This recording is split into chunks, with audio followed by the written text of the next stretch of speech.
राधे राधे दोस्तों। हिंदी ज्ञान ज्योति के एक नए वीडियो में आपका स्वागत है। इस वीडियो में मैं माटी की मूर्ति रेखा चित्र संग्रह जो कि राम वृक्ष बेनीपुरी द्वारा लिखित है, इसमें संकलित अंतिम रेखा चित्र बुधिया का वाचन करने वाली हूँ। इस रेखा चित्र के अंतर्गत लेखक ने एक स्त्री के 3 रूपों का वर्णन किया है। पहला उसके बचपन का, दूसरा उसके किशोरा अवस्था या जवानी के शुरुआत का और तीसरा उसके माँ बनने के बाद का। 4 बच्चों की माँ बनने के बाद गर्भवती बुधिया का रूप, जवानी में ही बुढ़िया की तरह दिखना यहाँ लेखक ने बड़े मार्मिक ढंग से चित्रित किया है। मुझे एक बात याद आ जाती है कि स्त्री का पहला अभिमान उसका रूप और अंतिम अभिमान उसके बच्चे होते हैं। अपने इस अंतिम अभिमान को पूरा करने के लिए वह अपने पहले अभिमान को भी त्याग देती है। एक छोटी सी पठिया फुदकती हुई आकर चमेली की ताज़ा नरम नरम पत्तियों को ताबड़तोड़ नोचने और चबाने लगी। पठिया का मतलब होता है बकरी की छोटी सी बच्ची। उस दिन तक मुझ में वह कलात्मक प्रवृत्ति नहीं जगी थी कि उस नन्हे जानवर का वह फुदकना, अपने लंबे कानों को फटफटाते हुए पत्तियों का वह नोचना, फिर चौकन्नी आंखों से इधर उधर देखते हुए लगातार मुंह चलाना और जब तब शायद माँ की याद में में चिल्ला उठना, मैं विस्मय विमुग्ध होकर देखता सुनता रहता। उस दिन तो सबसे बड़ी ममता थी उस चमेली पर जिसकी कलम मैं दूर के गांव से लाया था, जिसे मैंने अपने हाथों से रोपा था और सींचा था, जिसकी एक एक पत्ती निकलते देखकर मैं फूला नहीं समाता था। इस छोटी सी दुष्ट फठिया ने सब सत्यानाश में मिला दिया। मैं गुस्से से चूर उसे मारने दौड़ा। वह हिरन के बच्चे सी छलांग लेती भागी। मैं पीछे लगा। मत मारिए बाबू, यह बुधिया थी। बुधिया एक छोटी सी बच्ची, 7-8 साल से ज़्यादा की क्या होगी, कमर में एक रंगे की खंडुगी लपेटे जिसमें कितने पैबंद लगे थे और जो मुश्किल से उसके घुटने के नीचे पहुंचती थी। समूचा शरीर नंग धड़ंग, गर्द गुबार से भरा। सांवले चेहरे पर काले बालों की लटें बिखरी, जिनमें धूल तो साफ थी और जुएं भी जरूर रही होंगी। एक नाक से पीला नेटा निकल रहा था। नेटा यानी नाक की गंदगी, जिसे वह बार बार सुड़कने की कोशिश करती। उसकी बोली सुन और शायद यह सूरत देख कर भी इच्छा हुई एक थप्पड़ अभी उसके गाल पर जड़ दूं, किंतु उसके पैरों के नीचे जो नज़र पड़ी तो ध्यान उस ओर मट गया और मेरा लड़कपन का मन वहीं जा उलझा। अरे तूने यह क्या बना रखा है? मैं नज़दीक बढ़कर देखने लगा। देखा निकट के पोखरे से गीली चिकनी मिट्टी लाकर वह तरह तरह के खिलौने बनाए हुए है। खेत में सरसों, चना, मटर वगैरह के फूल लाकर उन खिलौनों को खूब सजा रखा है उसने। खिलौनों की खास शक्लें तो थी नहीं, हाँ आदमी के से आकार, जो रंग बिरंगे फूलों से सजे होने के कारण जरूर ही भले दिखते थे। मैंने पूछा यह क्या है? वह कुछ शर्माई। आप मारिएगा नहीं ना तो बताऊं? आज पीटता जरूर लेकिन माफ़ कर दिया। वह मुस्कुरा रही थी। बैठ गई। बैठिए ना। उस गंदगी में मैं क्यों बैठने लगा? झुककर देखने लगा। उसने शुरू किया, यह है दूल्हा, सिर पर मोर, सरसों के फूल की ओर इशारा करती बसंती मोर। यह है दुल्हन, कैसी भली चुंदरी, मटर चने के फूलों की, इनकी होगी शादी, खूब बजेंगे बाजे। 2-3 बार उसने पेट पीटा, फिर मुंह से सीटी दी। ढोल भी शहनाई भी। यह है कोहबर घर, धूल से चौकोर घेर कर बनाया। यह है फूल की सेज, आम के हरे पत्तों पर कुछ फूल बिखरे, इस पर सोएंगे दोनों और मैं गाऊंगी गीत। वह कुछ गुनगुनाने लगी, गाती झूमती कुछ देर तल्लीन। मैंने देखा, सुना, किया। फिर मेरा ध्यान अपनी चमेली की ओर गया। दौड़ा, एक एक पत्ती गिनता, अफसोस करता, पठिया को जिंदा चबाने की कस्में खाता, बुधिया को गालियां देता। मालिक जरा घास में हाथ लगा दीजिए ना।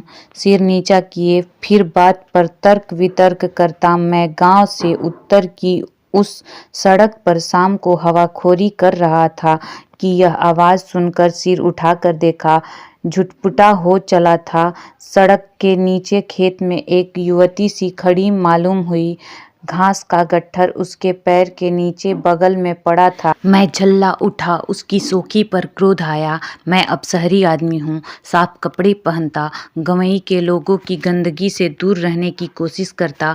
फिर मैं घसहरा चरवाहा थोड़े हूँ जो घास के गट्ठे उठाता फिरूँ। गांव में ऐसा कौन है जो मुझसे ऐसा कहने की जुर्रत करे। लेकिन देखिए इसे जिसने। उठा दीजिए ना। मैंने घूर कर उसके चेहरे को देखा। आकृति और आवाज़ में तारतम्य बिठलाया। अरे यह तो बुधिया है। जवान हो गई। इतनी जवान, इतनी जल्दी। इधर उधर देखा, कोई नहीं। शाम हो रही है। बेचारी को कौन उठा देगा। द्रवीभूत मैंने घास के गट्ठे में हाथ लगा दिए। वह गट्ठ लिए झूमती चली गई। उसी समय एक ठहाका सुनाई पड़ा और थोड़ी देर में जगदीश मेरे नज़दीक पहुंच चुका था। आखिर आपको भी इसने फंसाया। जगदीश की आंखों में शरारत थी, आवाज़ में व्यंग्य। फिर उसने मानो बुधिया पुराण कहना शुरू किया। अब बुधिया पैबंद वाली बुधिया नहीं है। अब उसकी चूनर का रंग कभी मलिन नहीं होता। उसकी चोली सिवाई पट्टी का दर्जी सीता है। माना वह रोज घास को आती जाती है, लेकिन उसके हाथ में ठेले की क्या बात। आप घिस्से भी नहीं पाएंगे। रंग वही सांवला है, लेकिन उसमें गड्ढे के सड़े पानी की मुर्दनी नहीं है। कालिंदी का कलकल छलछल है, जिसके फूल पर कितने ही गोपाल वंशी टेरते, कितने ही नंदलाल रासलीला का स्वप्न देखते। बुधिया जिस तरह से निकल जाती, जिंदगी तरंगे लेती। उसके बालों में चमेली का तेल चप चप करता है। उसकी मांग में टकही टिकुली चम चम करती है। किसी वृंदावन में एक थे गोपाल, हजार थी गोपियाँ। यहाँ एक है गोपी और हजार गोपाल। इन गोपालों को एक ही नाथ में नाथ कर नचाने में बुधिया को जो मजा आता है, वह उस गोपाल को सहस्त्र फण कालिया को नाथने और उसके फन पर नाचने में भी कहाँ मिला होगा। मालूम होता द्वापर का बदला राधा रानी इस कलयुग में बुधिया की मार्फत पुरुष जाति से चुका रही। वह तड़पती रही और यह तड़पाती है। उफ अनर्थ। मेरा सदाचार प्रवण हृदय चिल्ला रहा था और मैं सिर नीचा किए उस अंधेरे में घर की ओर लौट रहा था। जगदीश ने दूसरी राह पकड़ी थी। थोड़ी दूर जाने पर गांव के नज़दीक पहुंचते पहुंचते मुझे ऐसा लगा कि मेरे बगल से जैसे शरीर छूता हुआ कोई सन्न से निकल गया। मेरी गर्दन अपने आप पीछे मुड़ी। माफ़ कीजिए, यह दूसरा कसूर हुआ।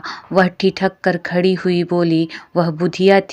मैं जल उठा। बदमाश बदचलन सुनकर सहम ने सकुचाने के बदले वह ठट्ठा कर हंस पड़ी और निधड़क नज़दीक आकर कहने लगी, बाबू याद है मेरी पठिया आपकी चमेली चर गई थी।